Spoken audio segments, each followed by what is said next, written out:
अस्सलाम गाइस, उम्मीद है आप लोग ठीक होंगे। आज एक नई वीडियो के साथ आपकी खिदमत में हाजिर हुआ हूँ। आप देख रहे हैं unbiased analysis with Hanzala Zulfiqar. और कल पीएसएल के दो मैच थे। और पहला मैच जो था वो पेशावर ज़ल्मी और लाहौर कंदर के दरमियान था, जो कि 2 बजे शुरू हुआ। और दूसरा मैच जो है वो इस्लामाबाद यूनाइटेड और मुल्तान सुल्तान्स के दरमियान था, जो 7 बजे शुरू हुआ। तो अगर बात की जाए पहले मैच की, तो लाहौर कलंदर जो है वो ऑलरेडी क्वालिफाई कर चुका है प्ले ऑफ, जबकि पेशावर ज़ल्मी और बाकी जो 3 टीम्स हैं उनके, बल्कि बाकी 4 या 5 टीमों के दरमियान ये मुकाबला चल रहा है। और टॉप 4 जो हैं वो प्ले ऑफ्स खेलेंगी। और जितने मैचेस हैं वो सारे अब पिंडी में हैं 12 तारीख तक। और देन फिर प्ले ऑफ्स हैं वो लाहौर में, और फिर फाइनल भी लाहौर में है। तो कल के मैच की हम बात करेंगे। अगर पिछले लाहौर कलंदर्स की देखी जाए, पिछली जितने मैचेस उन्होंने खेले हैं, एक शायद हारे थे, बाकी सारे जीते हैं। तो बहुत ज़बरदस्त क्रिकेट खेली है उन्होंने, और जितनी तारीफ़ की जाए कम है। तो वेल्डन लाहौर कलंदर्स। एक आधा मैच जो है वो बैड डे होता है, जो है वो हार जीत होती रहती है। एक दिन बैड होता है, आप हार जाते हैं, it's not a big deal. मैं इतना कहूँगा कि लाहौर कलंदर का कल का जो मैच खेला है, कल का उनका जो खेल है वो, अगर उसकी तारीफ़ की जाए तो सिर्फ इतनी ही तारीफ़ बनती है कि उन्होंने पिछले मैचेस बहुत अच्छे खेले हैं और वो क्वालिफाई कर चुके हैं। कल का एक आधा दिन आपका बुरा हो सकता है, कल आप नहीं चले, आपकी बॉलिंग एक्सपोज हुई, देन आपकी बैटिंग एक्सपोज हुई। तो मैं मतलब जो तारीफ़ कर सकता था वो इतनी की जा सकती थी कल का मैच देखने के बाद। अब अगर जो लाहौर कलंदर्स के फ़ैन हैं तो उनको थोड़ी सी मायूसी होगी, और ये डिस्क्लेमर है कि अगर वो लाहौर कलंदर्स के फ़ैन हैं तो वो इसे आगे थोड़ी सी वीडियो स्किप कर दें, क्योंकि मैं थोड़ा सा करने लगा हूँ criticise as a fan. Cricket fan जो है वो मैं लाहौर कलंदर्स को थोड़ा सा क्रिटिसाइज़ करने लगा हूँ। वो इस तरह से कि पेशावर ज़ल्मी ने जो है वो टॉस जीता, और ज़ल्मी ने, क्योंकि उन्हें आइडिया था कि अगर लाहौर कलंदर्स को पहले बैटिंग दे दी तो उनकी बॉलिंग अच्छी है, वो डिफेंड उसको इजीली कर लेंगे। तो इस वजह से पेशावर ज़ल्मी ने खुद जो है बैटिंग का फ़ैसला किया, और साइम अयूब और बाबर आजम जो हैं वो एज ए ओपनर आते हैं। बहुत ज़बरदस्त साइम अयूब की इनिंग थी। उन्होंने किसी प्लेयर को जो है वो इज़्ज़त नहीं दी, किसी बॉलर को, हालांकि मेन स्ट्रीम बॉलर से किसी को इज़्ज़त नहीं दी। उन्होंने अपने शॉट्स खेले, बड़ी ज़बरदस्त शॉट सिलेक्शन थी उनकी। 200 का ऑलमोस्ट स्ट्राइक रेट था। दरमियान में लास्ट पे थोड़ा सा कम हुआ, लेकिन बहुत ज़बरदस्त खेले और उन्होंने 36 बॉलों पे 68 रन बनाए। इसी तरह बाबर आजम ने 41 पे 50 बनाए, टॉम कॉलर ने 16 पे 36 बनाए, और शाहीन अफरीदी ने 4 विकेटें ली, 31 रन दे के 4 खिलाड़ियों को आउट किया, 31 रन दिए और 4 ओवर्स करवाए। अगर लाहौर कलंदर्स की बात की जाए तो बैटिंग का आगाज़ अच्छा नहीं था। फ़खर जमान आउट हो गए, दैन अब्दुल्ला शफीक आउट हो गए। उसके बाद भी प्लेयर्स की फॉर्म जो है वो उस तरह से नहीं, उन्होंने स्ट्राइक रेट रोटेट की, उस तरह से उन्होंने नहीं रन रेट चलाया जिस तरह से रिक्वायर्ड था। 207 का 8 का टारगेट अचीव करना था। हुसैन तलत ने 37 पे 63 बनाए, शाहीन अफरीदी ने 36 पे 52 बनाए, सिकंदर रज़ा ने 7 पे 20 बनाए। और वहाब रियाज की बहुत शानदार बॉलिंग थी, उन्होंने 4 ओवर्स में 3 विकेटें ली और 17 रन दिए। और साइम अयूब जो है वो मैन ऑफ द मैच है, उन्होंने 36 बॉलों पे 68 रन बनाए। तो लाहौर कलंदर अगर जब खेलने आई मैच, तो बैटिंग के लिए जब उन्होंने टारगेट अचीव करना था 208 का, तो वो जब जैसे ही मैदान में उतरे तो मतलब मुझे ऐसे लगा कि जैसे शायद वो बहुत रिलैक्स हैं। चाहे जब बॉलिंग कर रहे थे चाहे बैटिंग कर रहे थे, ऐसे लगा कि जैसे बहुत रिलैक्स हैं, उन्हें पता चल गया है कि वो प्ले ऑफ क्वालिफाई कर चुके हैं। तो इस वजह से उन्होंने, मुझे लगा कि बस वो एक मैच खेलने आए हैं, जीत जाए हार जाए उन्हें कोई फ़र्क नहीं पड़ता। तो ऐसे ही लगा। मतलब आप जब बॉलिंग कर रहे हैं तो एक और इशू है जो मैं डिस्कस करना चाहूँगा कि शाहीन अफरीदी को जब शुरू में स्विंग मिलता है और बॉलर्स को खेलने में मुश्किल होती है, तो उनकी एक अलग फॉर्म होती है और वो जैसे ही आउट कर देते हैं, थोड़ा प्रेशर दूसरी टीम्स पे आ जाता है, देन वो फिर बड़ा स्कोर नहीं कर पाते। लेकिन जिसमें इनको स्विंग ना मिल रहा हो, सीधा सीधा बॉल पड़ रहा हो, वहाँ पे थोड़ा सा इनको रन्स हो जाएं, दूसरी जो बैटिंग वाली टीम है उस पर प्रेशर नहीं आता, इनकी बॉलिंग पे प्रेशर आता है, रन्स बन जाते हैं। ये एक मुझे पॉइंट नज़र आया जिसकी वजह से कल भी ऐसे ही हुआ मैच के अंदर, और पेशावर ज़ल्मी ने 207 रन्स बनाए, 208 का टारगेट दे दिया लाहौर कलंदर्स को। तो अगर आपकी फ़र्स्ट क्लास बॉलिंग है और आपको कहा जाता है कि वर्ल्ड क्लास बॉलिंग अटैक है आपके पास लीग्स के अंदर, फिर भी आप जो है वो इतने रन्स जो हैं वो आपको पड़ जाएं, देन फिर आप बैटिंग के लिए आते हैं, आप 2-3 ओवर जो है वो रोक रहे हैं। अब 2-3 ओवर रोक रहे हैं, 208 रन का आपने टारगेट अचीव करना है, तो आप देखें कि एवरेज कहाँ जाएगी। अगर पहले जो है वो 10 की एवरेज है, 10 से थोड़ी सी ऊपर की एवरेज है, 3 ओवर आप कुछ नहीं करते, तो वो एवरेज कहाँ पे चली जाएगी, 12-13 पे चली जाएगी। तो वो फिर आपको दोबारा से उसको मेंटेन करना, रन रेट को बहुत मुश्किल हो जाता है। और फिर ऐसी सूरत में है कि पहले आप बीट कर रहे हैं और आपके मेन प्लेयर जो है वो हिट करें, बड़ी हिट के लिए लगाए जाएं, बड़ी हिट के लिए जाएं, शॉट सिलेक्शन अच्छी ना हो और वो कैच दे दें, फिर दैन अब्दुल्ला शफीक भी आउट जाए, तो फिर ऐसे जो है वो टारगेट अचीव नहीं हो पाता। और ऐसा ही हुआ कि फ़खर जमान आउट हुए, अब्दुल्ला शफीक आउट हुए, फिर उसके बाद प्रेशर आ गया, फिर दैन हुसैन तलत आए। अब मुझे वहाँ पे फिर दोबारा ये समझ नहीं आई कि हुसैन तलत के साथ शाहीन अफरीदी कैसे आ गए। मतलब कमेंटेटर्स भी वहाँ पे ये कह रहे थे कि यस आप कप्तान हैं तो आप अपनी मर्ज़ी कर सकते हैं, कुछ भी हो, कुछ भी कर सकते हैं। वो आगे, मतलब मुझे समझ नहीं आई। हसन रज़ा पड़े हुए थे, डेविड विजे पड़े हुए थे, तो वो आते कम से कम साथ साथ हिटिंग करते, और जो है वो रन रेट लास्ट पे इतना ज़्यादा ना हो जाता कि अनअचीवेबल होता।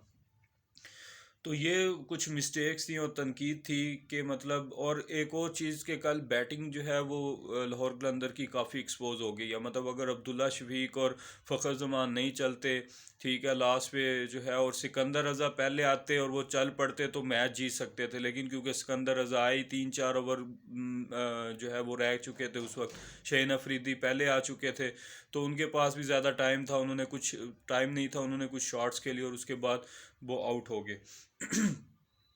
तो लाहौर कलंदर को अब जो है वो नए प्लान के साथ आना पड़ेगा, और जो है वो जो दो टीमें हैं, मतलब आई थिंक पेशावर ज़ल्मी भी अब किसी ना किसी हद तक, लेकिन मुल्तान सुल्तान और इस्लामाबाद यूनाइटेड, ये बहुत अब स्ट्रॉन्ग टीमें बन चुकी हैं। ख़ास तौर पे कल जब मुल्तान सुल्तान के पास जो है वो एक और टीम, डेविड उनके प्लेयर आ चुके हैं फॉर ओवरसीज़ प्लेयर, तो उनकी टीम बहुत टफ हो चुकी है मुल्तान सुल्तान की। इसी तरह इस्लामाबाद यूनाइटेड का भी कल जिस तरह से उन्होंने रन चेज़ किया, तो इन शॉर्ट मैं यही कहना चाहूँगा कि इन शॉर्ट मैं यही कहना चाहूँगा कि लाहौर कलंदर्स की कल जो परफॉर्मेंस थी वो अच्छी नहीं थी, और वो मतलब ऐसे लगा कि जैसे वो सीरियस नहीं ले रहे मैच को। हर चीज़ में उन्होंने जो है वो रिलैक्स डिसीजन लिए। लाइक शाहीन अफरीदी ऊपर आ जाते हैं, फिर वो बड़ी कोशिश करते हैं बड़ी हिट्स लगाने की और बार बार बीट होते हैं। आप देख लीजिएगा आमिर जमाल का जो ओवर्स हैं दो, लास्ट पे उनको पड़ गया था, लेकिन पहले जो ओवर्स हैं उन्होंने उनको शॉर्ट पिच करवा के बीट किए, वो लंबी हिटें लगाने की कोशिश कर रहे थे। फिर एक आधी बाउंड्री तो लग ही जाती है जब आप आंखें बंद करके जो हैं वो बैट घुमा रहे हैं, तो वो एक आधी कनेक्ट होगी तो वो डेफिनेटली एक जो है वो आपको एक आधी बाउंड्री मिल जाएगी। तो लाहौर कलंदर की जो बैटिंग थी वो कल काफ़ी उसने मायूस किया, और बॉलिंग में भी वो अच्छा परफॉर्म नहीं कर पाए। तो अगर आप मैन ऑफ द मैच की बात करें साइम अयूब की, तो बहुत ही क्लासी प्लेयर है। मतलब उनको बैटिंग करते हुए देखा जाए तो बड़ा मज़ा आता है। जिस तरह एक टाइम मतलब बाबर आजम को देखने में मज़ा आता है, उनकी अपनी शॉट्स हैं, लेकिन साइम अयूब को देखें बैटिंग करते हुए तो वो एक अलग ही चार्म है, मज़ा आता है जिस तरह। और उन्होंने कल के मैच में भी 36 बॉलों पे 68 रन बनाए और प्लेयर ऑफ द मैच रहे। तो इसमें जो मैं प्रेडिक्ट किया था कि लाहौर कलंदर जीतेगी, तो मैं गलत साबित हुआ। उसकी वजह यही है कि लाहौर कलंदर बिल्कुल जो है वो रिदम में नज़र ही नहीं आई, आउट ऑफ रिदम थी, कोई समझ नहीं आ रही थी उनकी कि क्या डिसीजन ले रहे हैं, बॉलिंग किस तरह से कर रहे हैं, बैटिंग ऑर्डर क्या है, बैटिंग में क्या प्लान है, कोई मतलब मुझे कल उनका जो है प्लान नज़र नहीं आया। और ऐसे ही लगे कि जैसे रिलैक्स है कि प्ले ऑफ जो है वो हम पहुंच गए हैं, क्वालिफाई कर लिए हैं, अब खैर है। तो कल लाहौर कलंदर की जो कारकर्दगी है वो बहुत मायूस कुन रही। अगर वो सीरियसनेस के साथ खेलते और जो है वो प्लान करके आते तो पॉसिबल था उनके लिए मैच जीतना। इवन के 208 रन्स का भी टारगेट अचीवेबल था। अब हम बात कर लेते हैं दूसरे मैच की, जो कि 7 बजे शुरू हुआ था। और इसमें मुल्तान सुल्तान इस्लामाबाद यूनाइटेड ने जो है वो टॉस जीता और उन्होंने डिसाइड किया कि वो पहले बॉलिंग करेंगे। मुल्तान सुल्तान को जो है वो उन्होंने बैटिंग की दावत दी। मुल्तान सुल्तान ने मुकर्रर ओवर्स में 205 रन्स बनाए 5 विकेटों के नुकसान पर। और शान मसूद ने 50 पे 75 बनाए, टिम डेविड ने 27 पे 60 बनाए और मोहम्मद रिजवान ने 18 पे 33 बनाए। तो कल मोहम्मद रिजवान की इनिंग में थोड़ा सा चेंज आया कि उन्होंने खुद अटैकिंग क्रिकेट खेली और इस तरह से नहीं था कि वो पहले स्ट्राइक रोटेट करें और बाद में आगे जो है वो अपना स्ट्राइक रेट जो है इंक्रीज़ करें। तो ऐसे ही हुआ। कल रिजवान ने जो है वो रिस्क लिया और 18 बॉलों पे 33 जो है रन्स किए। उसके बाद शान मसूद ने बहुत अच्छी इनिंग खेली, 50 बॉलों में 75 रन्स किए। टिम डेविड ने आके जो इम्पैक्ट क्रिएट किया कि उन्होंने 27 बॉलों पे 60 रन्स बनाए और उसी की बदौलत जो है मुल्तान सुल्तान 205 रन्स जो है वो बना पाई। तो उसके बाद शादाब खान ने 4 ओवर्स में 2 विकेटें ली और 26 रन्स दिए। जो इस्लामाबाद यूनाइटेड की तरफ से टॉप परफॉर्मर थे बॉलिंग के अंदर, वो शादाब खान थे। उसके बाद इस्लामाबाद यूनाइटेड बैटिंग के लिए आती है। 206 का टारगेट जो है वो अचीव करने के लिए मैदान में उतरती है और वो आगाज़ करते हैं। गुरबाज जो है वो बहुत अच्छी हिटिंग करते हैं, हेल्स कुछ कर नहीं पाते। लेकिन एक चीज़ जहाँ यहाँ पे मैं डिस्कस करना चाहूँगा, उन्होंने रिस्क लिया क्योंकि टारगेट बहुत बड़ा बड़ा था और अगर वो रिस्क ना लेते तो ये टारगेट अचीवेबल नहीं था। तो उन्होंने रिस्क लिया, जिस तरह हेल्स ने रिस्क लिया। हालांकि उन वो शॉट्स नहीं लग रही थी, उन्होंने रिस्क लिया, वो आउट हो गए और आउट भी वो अनवर अली की बॉल पे हुए। इसके बाद बाकी प्लेयर्स आए और मनरो आए। मनरो भी जो है वो 21 बॉलों पे 40 रन्स बनाए और फिर आउट हो गए। देन आज़म ख़ान, फिर शादाब ख़ान ने 25 पे 44 बनाए। आज़म ख़ान कल नहीं परफॉर्म कर पाए। फिर फ़हीम अशरफ जो है वो, अब ये 3-4 मैचेस लगातार हो चुके हैं कि फ़हीम अशरफ जो है वो उनकी इनिंग मैच विनिंग इनिंग जो है वो कहलाई जा रही है। एक मैच में उन्होंने आज़म ख़ान का साथ दिया, उसमें वो जल्दी आउट हो गए थे। आज़म ख़ान ने मैच फिनिश किया, उसमें भी वो इम्पैक्टफुल रन्स थे। फिर एक मैच में आज़म ख़ान जल्दी आउट हो गए, फ़हीम अशरफ ने जो है मैच फिनिश किया। फिर इसी तरह कल के मैच में फिर दोबारा फ़हीम अशरफ ने मैच फिनिश किया। और क्या मैच फिनिश किया कि मतलब लास्ट ओवर में 18 रन्स चाहिए थे और उन्होंने 18 रन्स ही जो है वो लगा दिए बॉलर को। तो अनवर अली ने जो है वो मुल्तान सुल्तान की तरफ से जो है वो बॉलिंग के अंदर टॉप परफॉर्मर रहे। उन्होंने 4 ओवर्स में 33 रन दिए और 3 खिलाड़ियों को आउट किया। और फ़हीम अशरफ ने जो कि 26 बॉलों पे 51 रन बनाए और वो मैन ऑफ द मैच रहे। तो फ़हीम अशरफ ने 4 ओवर्स में 38 रन दे के एक खिलाड़ी को आउट किया और साथ 26 बॉलों पे 51 रन बनाए।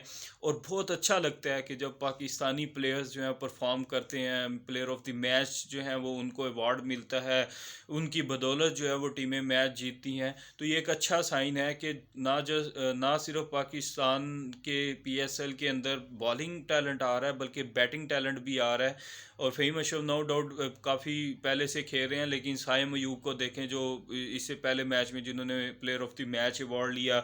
हसीबुल्ला ख़ान ने एक दफ़ा एक मैच में लिया।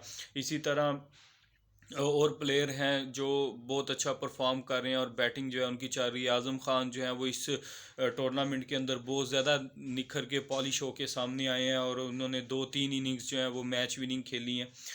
तो कल का मैच जो है वो तो इतना ही। और जितनी तारीफ़ की जाए इस्लामाबाद यूनाइटेड की कम है, जिस तरह से उन्होंने टारगेट अचीव किया। और लाहौर कलंदर्स के लिए इसके अंदर सबक है कि कैसे जो है वो इम्प्रोवाइज़ करें, कैसे प्लान करें। और अगर टारगेट उनकी बॉलिंग फेल होती है, टारगेट बड़ा हो जाता है, तो फिर बैटिंग कैसे जो है वो की जाए कि वो इजीली इतना बड़ा टारगेट जो है अचीव कर लें। तो आज के लिए इतना ही, इंशाल्लाह फिर नेक्स्ट वीडियो में मिलेंगे। वैसे आज का जो मैच है, आज मैच है पेशावर ज़ल्मी और कोयटा ग्लैडिएटर के अंदर।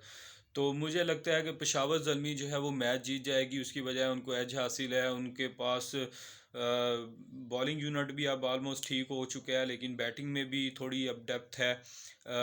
कोयटा ग्लैडिएटर उस तरह से अच्छी तरह परफॉर्म नहीं कर पा रही, लेकिन मुझे लगता है कि पेशावर ज़ल्मी के जीतने के चांस आज ज़्यादा हैं। और कल जो प्रोडिक्शन की थी सेकंड मैच की इस्लामाबाद यूनाइटेड वर्सेस मुल्तान सुल्तान, वो अल्हम्दुलिल्लाह ठीक होगी। और इस्लामाबाद यूनाइटेड ने बहुत अच्छा जो है वो रन चेज़ किया। तो आज के लिए इतना ही, इंशाल्लाह फिर कल नई वीडियो में मिलेंगे। खुदा हाफिज़।